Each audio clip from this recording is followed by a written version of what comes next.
Hello les filles, j'espère que vous allez bien, et les garçons, pourquoi pas, parce qu'il y a quand même de plus en plus de garçons qui se lancent dans les ongles. Cette semaine-ci, petite vidéo un petit peu plus à la cool, un petit peu plus discute, puisque je vais rien vous montrer, je vais vous parler. Vous parlez de quoi? J'en avais parlé en Insta Story il y a déjà quelques semaines. Je vous remets le lien, le nom de mon Insta juste ici si vous voulez me rejoindre sur Instagram et participer éventuellement au choix de mes vidéos suivantes. Je reçois beaucoup de questions et du coup je vous avais posé la question de me dire qu'est-ce que vous aimeriez savoir, et énormément on me demande comment se lancer, comment faire sa clientèle, etc. Enfin tout ce qui touche au fait de s'installer à son compte. Donc je vais vous dire tout ce que je peux sur le sujet. Concernant mon propre parcours, je vous avais déjà fait une vidéo il y a quelques mois, je vous remets le lien ici si vous voulez la consulter. Je vais essayer que cette vidéo ne fasse pas double emploi et de ne pas vous raconter les mêmes choses. Donc ici j'ai répertorié toutes les questions qui sont revenues le plus souvent, les questions qui je pense vont brasser un petit peu plus tout le sujet de s'installer. Avant de commencer à répondre à vos questions, je tiens à préciser que toutes les infos que je vous donne là sont en fonction de mon avis, de mon expérience personnelle, et surtout quand je vais vous parler de choses un petit peu plus légales, un petit peu plus administratives, il faut impérativement que vous preniez vos renseignements vous-même. On ne sait jamais que par rapport à ce que je vais vous dire, quelque chose est changé, ou je sais que vous êtes énormément de Françaises à me suivre également, donc c'est pas forcément la même chose Belgique-France. Donc voilà, je vais vous parler de tout ce que moi j'ai vécu, de tout ce qui est mon avis, mais évidemment rien ne vaut le fait de vous renseigner par vous-même pour tout ce qui est important, administratif, etc. On y va avec la première question. Alors je vais tout d'abord répondre à la question qui me demande si il faut absolument être esthéticienne pour se lancer dans les ongles. Alors ça je sais que ce soit en Belgique ou en France, non, il ne faut pas être esthéticienne puisque le métier malheureusement de prothésiste ongulaire n'est pas reconnu. Vous devez même pas avoir de formation en fait, après ça c'est un autre débat, moi je pense qu'une formation est nécessaire, mais il ne vous faut pas l'esthétique, on parle bien uniquement des ongles. Après si vous partez dans les cils etc, là c'est nécessaire. Tout ce qu'on va demander, du moins en Belgique et à mon avis en France c'est plus ou moins la même chose, on va vous demander d'avoir votre diplôme de gestion. La gestion, il y a plusieurs façons de l'obtenir. Moi par exemple avec mon diplôme d'institutrice j'avais ma gestion d'office, j'ai pas dû passer ma gestion. Il y a des cours en accéléré, vous pouvez aussi passer ce qu'on appelle le jury central. Je pense que pour ça il est nécessaire quand même de se préparer, mais c'est vraiment le seul diplôme qu'il vous faut pour vous installer à votre compte, à savoir que la gestion c'est ce qu'il vous faut dès que vous voulez vous mettre indépendant. J'ai ensuite sélectionné deux questions parce que pour moi elles vont ensemble, j'espère que je les ai bien comprises.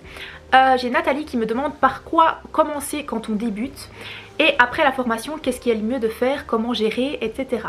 Alors, par quoi commencer quand on débute? Donc une formation, je trouve que c'est important, voilà, formation de base ou perfectionnement, ou voilà, ça c'est un petit peu au cas par cas. Après, quand vous voulez vous lancer et que vous avez pris la décision de vous lancer, moi c'est ce que j'ai fait et je pense que c'est intéressant, c'est d'aller voir les organismes concernés par le fait de vous mettre indépendant. Donc moi je suis allée voir un secrétariat social, UCM, Sécurex, voilà, il y en a plein. Et déjà poser les questions de qu'est-ce qu'il faut, éventuellement vous renseigner si votre diplôme vous donne droit à la gestion, parce que par exemple moi c'est le secrétariat social qui me l'a appris, je n'étais pas au courant que je possédais déjà ma gestion, bonne surprise. Voilà, ça c'est d'un point de vue administratif. Moi je suis allée voir un comptable aussi qui m'a donné des informations.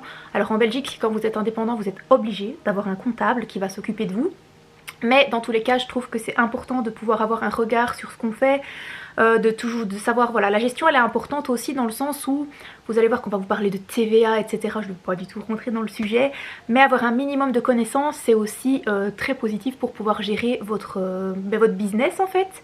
Donc par quoi commencer? Moi je commencerai par là. Donc une fois que vous avez votre formation et que vous décidez à vous lancer, prendre les bonnes infos d'un point de vue administratif, ne pas vouloir, je trouve, vouloir se lancer trop tôt.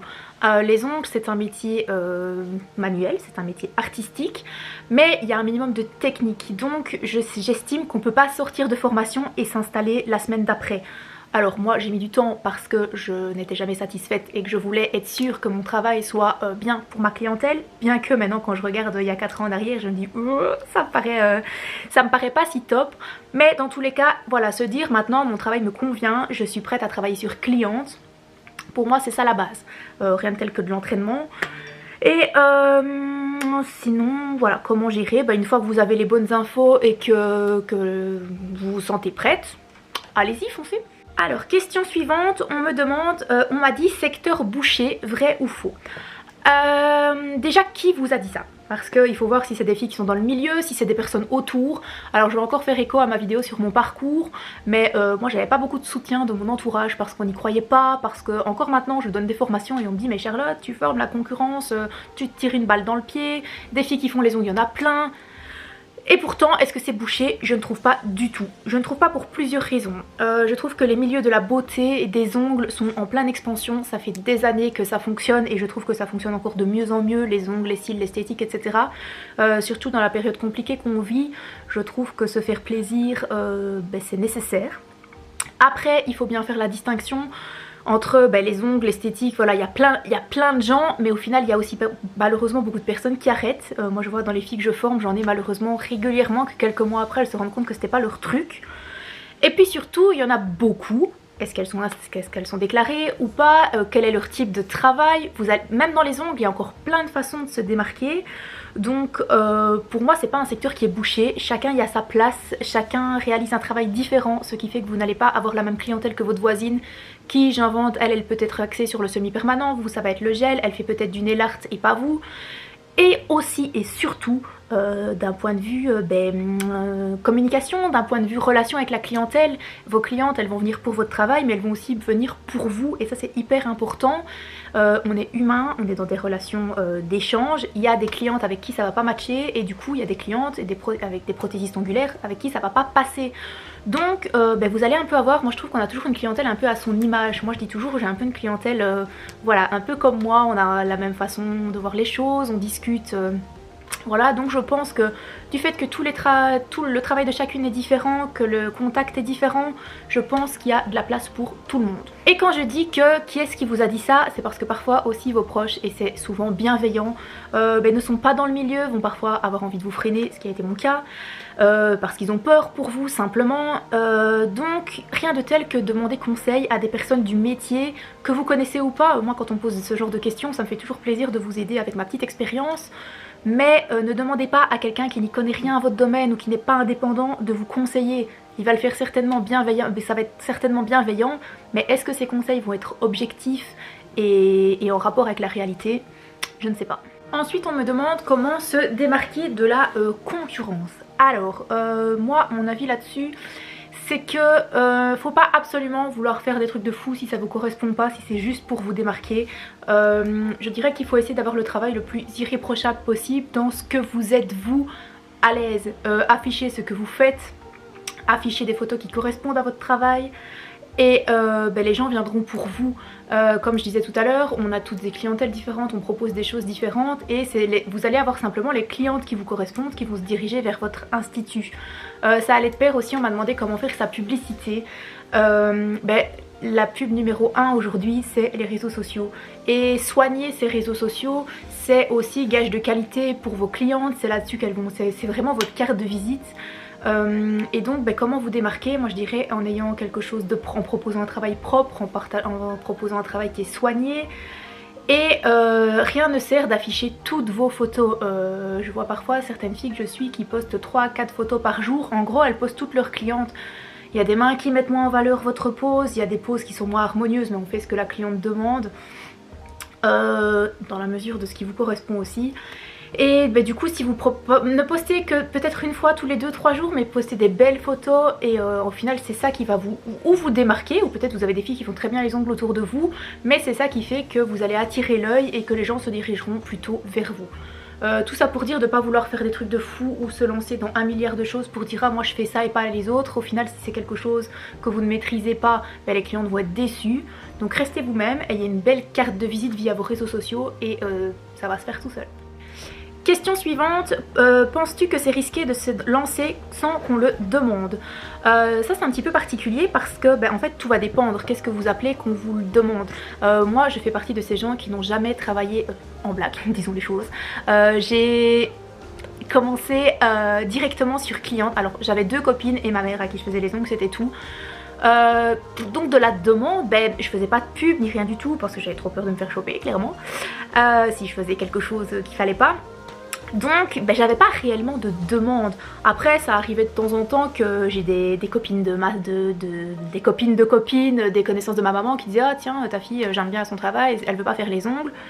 Mais au-delà de ça, c'est un peu difficile de l'avoir de la demande tant qu'on n'est pas installé. Maintenant, ce qui peut aussi être intéressant à faire, c'est de demander un avis objectif à quelqu'un sur votre travail qui va vous dire oh, bah oui, pour moi tu peux t'installer ou je pense que tu as encore un petit peu besoin de t'entraîner.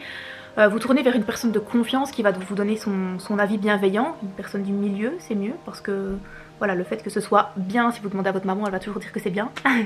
Mais moi je pense que si vous croyez en vous, si vous avez les bonnes cartes en main, vous pouvez vous lancer sans avoir de demande, sans souci. On m'a aussi demandé comment choisir ses tarifs et le temps à bloquer dans l'agenda. Alors ces tarifs, et je vois beaucoup passer ça sur les groupes d'entraide etc, où on dit ça dépend de ton travail. Je suis d'accord oui et non.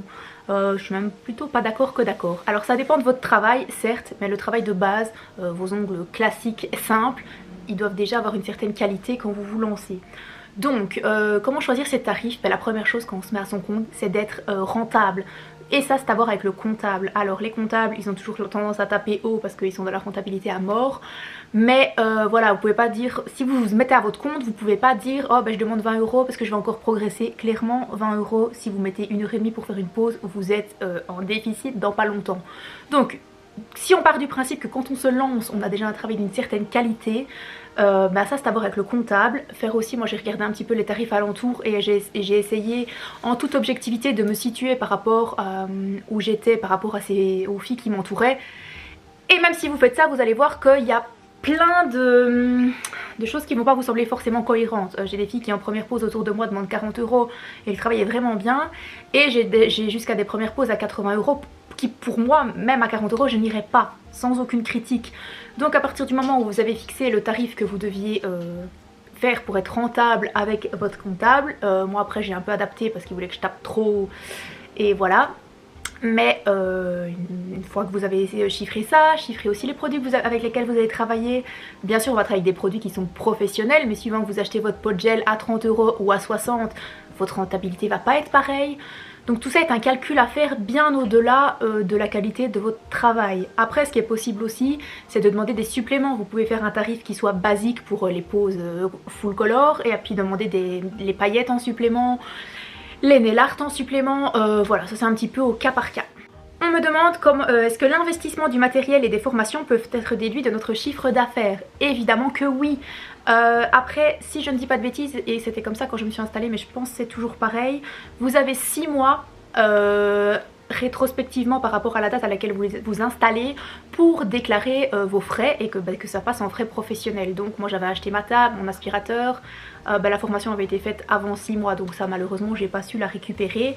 Mais évidemment que tout le matériel que vous allez investir pour votre installation peut être évidemment déduit de vos frais professionnels, même si ceux-ci ont été faits avant la date à laquelle vous vous lancez. Et enfin je vais répondre à cette dernière question, mais pas la moindre, où on me demande comment faire sa clientèle. Ça va être un petit peu un rappel de ce que je viens de dire précédemment, avoir une belle image. Vous êtes votre propre image, vos réseaux sociaux c'est hyper important. On peut, enfin moi j'aime bien, pour celles qui me suivent sur Insta, on peut plaisanter un petit peu en story etc, mais toujours en restant professionnel. Et surtout afficher du beau travail propre. Celles qui me connaissent sachent par exemple que je ne fais pas de nail art ou très peu. Du coup c'est pas ce que je vais afficher parce que c'est pas ce dans quoi je suis le plus fort. Alors c'est pas un mensonge, des fois on me dit oh mais du coup tu montes pas tout. Si, parce que si vous allez voir mon Insta, mon Facebook, il y a très peu de nail art. Et du coup vous allez vraiment avoir votre clientèle qui vient en fonction de votre travail. Moi mes clientes ne me demanderont jamais de leur dessiner un Disney sur les doigts. Mais ça tombe bien parce que c'est pas non plus ce que j'affiche. Donc quand elle voit mon travail, elle voit que je suis quelqu'un d'assez classique qui va préférer mettre ses ongles en forme que de dessiner. Donc vous allez vraiment avoir votre clientèle qui vient en fonction du travail que vous affichez. Donc vraiment faire quelque chose de propre, avoir un bel Insta, un beau Facebook, comme je disais tout à l'heure, pas poster tout absolument. Voilà, parfois vous allez faire une belle pose, vous allez essayer de la prendre en photo, vous n'avez pas fait une belle photo. Il y a des filles qui se disent bon je la mets quand même, non c'est pas, ça vous rend pas service donc ça sert à rien. Et puis être actif c'est important parce que ben voilà, je sais, j'ai pas les chiffres en tête, mais moi j'ai des clientes qui même jusqu'à une cinquantaine d'années sont hyper actives sur les réseaux sociaux.